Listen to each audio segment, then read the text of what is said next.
যারা এমনটা করেন তাদের কাছে আমার অনেক অনেক বেশি রিকোয়েস্ট থাকবে, আপনারা নেক্সট টাইম কখনো এমনটা করবেন না। শুধু আমার সাথে না, আপনাদের কাছে রিকোয়েস্ট থাকবে আপনারা কখনো কারোর সাথে এমনটা করবেন না।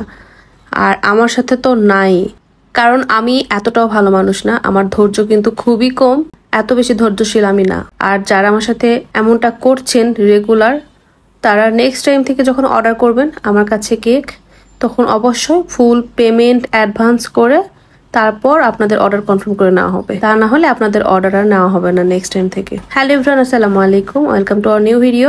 আজকে আমি খুব সুন্দর একটা কেক ডেকোরেশন শেয়ার করছি। প্রথমে আমি কেকের মাঝখানে কিন্তু একটা ক্যালেন্ডার, মে মাসের ক্যালেন্ডার আমি করে নিয়েছি। তারপর গ্রাস নজল দিয়ে কেকের সাইড দিয়ে আমি ঘাস দিয়ে নিলাম, মানে সরি ঘাস তো না, এটা হচ্ছে একটা বর্ডারের মতো করে নিলাম আর কি, ডালের মতো।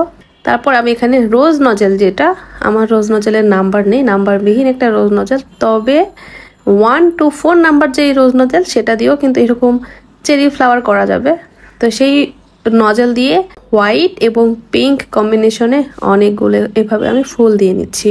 আর এই ফ্লাওয়ারগুলো আমি কিভাবে বানাই সেটা কিন্তু এর আগের বেশ কিছু ভিডিওতে দেখানো হয়েছে এবং আজকেও দেখাইছি। আপনারা ভিডিও একটু খেয়াল করলে বুঝতে পারবেন। ফ্লাওয়ার দেবো বেশ কিছু, আর কেকের বডিতে আমি 102 নাম্বার একটা নজল দিয়ে জাস্ট একটা বর্ডার লাইন টাইপের দিয়ে দিব, দিলে কিন্তু কেক কমপ্লিট হয়ে যাবে।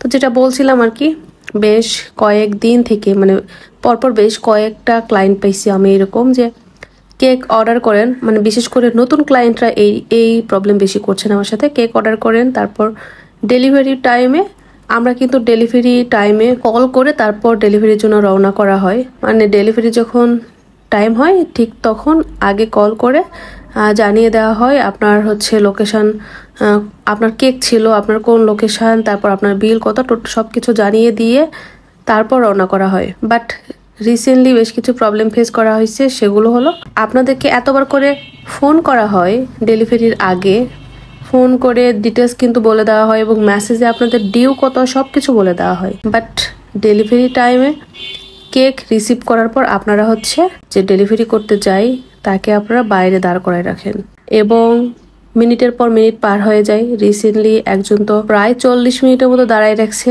তার বিল পেমেন্ট করার কোনো নাম নেই।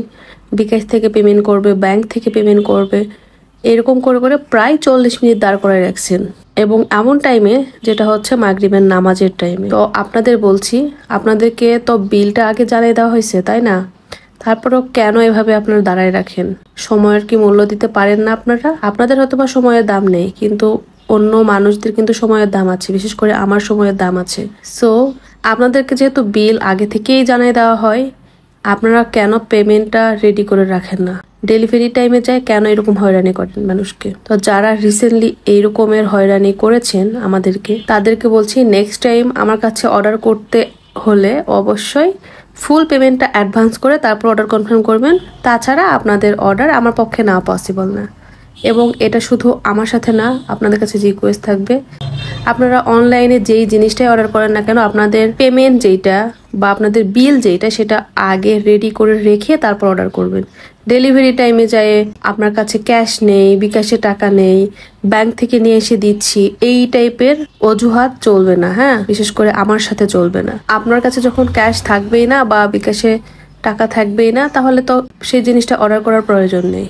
এইরকম সিচুয়েশনে অনেক বেশি হয়রানি হতে হয়। সো যারা যারা এমনটা করেন বা এমনটা অভ্যাস যাদের আছে, তারা নেক্সট টাইম শুধু আমার সাথে না, অনলাইনে কারোর সাথেই এমনটা করবেন না।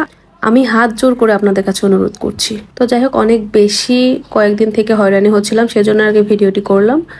যদি কারো মনে কষ্ট দিয়ে থাকি তাহলে একটু ক্ষমা সুন্দর দৃষ্টিতে দেখবেন। আর দেখেন, আমার এই সুন্দর কেকটি কিন্তু কমপ্লিট হয়ে গেল, মাশাআল্লাহ খুবই সুন্দর হয়েছিল। কমপ্লিট করার পর আমার কাছেও অনেক সুন্দর লাগছে এবং ক্লায়েন্টও আলহামদুলিল্লাহ অনেক অনেক বেশি পছন্দ করেছেন এবং রিভিউটাও দিয়েছিলেন, মাশাআল্লাহ অনেক সুন্দর। আপনাদের কাছে কেমন লাগছে অবশ্যই জানাবেন। আর যদি ভালো লেগে থাকে অবশ্যই সবার কাছে একটা রিকোয়েস্ট থাকবে, আমার ভিডিওটি শেয়ার করে দিবেন একটা। সবাই ভালো থাকবেন, কেক পার্লারের সাথে থাকবেন। কথা হবে নেক্সট কোনো ভিডিওতে। সে পর্যন্ত আল্লাহ হাফেজ।